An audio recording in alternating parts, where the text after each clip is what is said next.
Music is a powerful thing, and today we're going to talk about how music can actually help people living with dementia. Joining us today is Dr. Mary Beth Gallagher. She is the Dementia Program Specialist, or the Director at the Hospice of the Valley. Nice to have you here. Good morning. This is some valuable information. And we got Maggie Martinique. It's nice to have you back. You were here before. Great to be here. Violinist with the Phoenix Symphony, doing some great work in the community. So again, welcome to Arizona Daily Mix.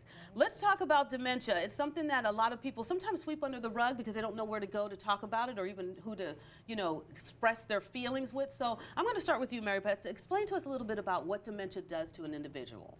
So there are many different types of dementia, and the most common one is Alzheimer's disease, which a lot of people are struggling with.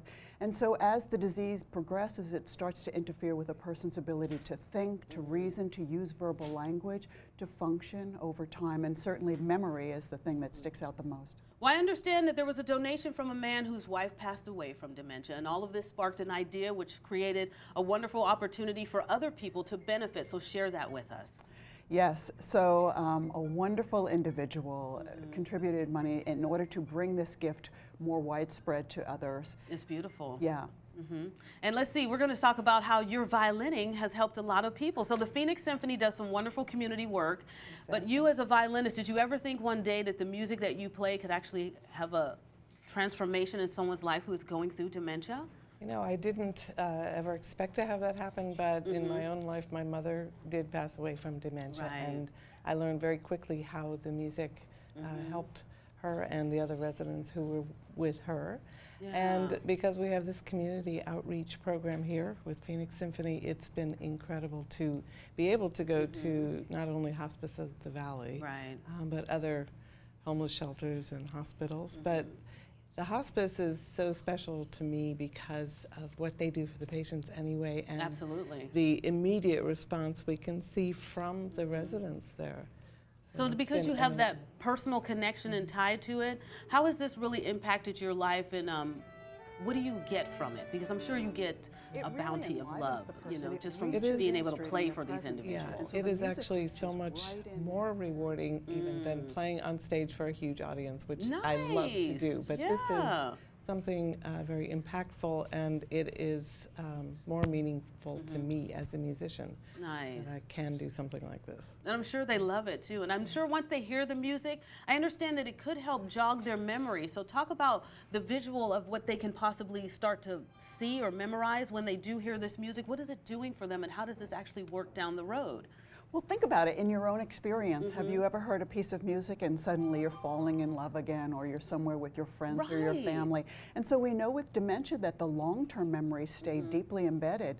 And so just the sound of this music can offer transcendence to an individual who is bedbound, perhaps, and who lacks verbal language to express themselves. Nice. And what are some of the reactions you're getting from the people who are helping these individuals dealing with dementia? Because I'm sure this has to be a wonderful gift. So what are some of the reactions, or even the comments that you're hearing?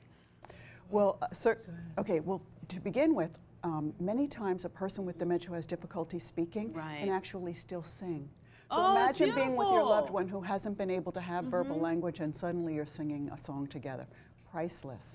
What about the shared intimacy of just holding hands and listening to the first dance from your wedding? That's a great visual. I'm sure they have impact with emotions, or they're probably squeezing the hand a little bit because they're feeling it, but they can't really verbalize it. Exactly. I love that. We found out that one of the patients at Gardner House, he was bedbound, and he and his wife walked down the aisle to Ode to Joy, Beethoven. Oh, okay. And so we were able to go into their room and play that for him. And the smile on his face, it was, and they're holding hands. It was just very, very emotional. I know, I see right here we have a video of the people listening, playing the different instruments, the cello, the violin. Oh, look, so sweet. That is so sweet. And like you said, it just sort of calms them, relaxes them.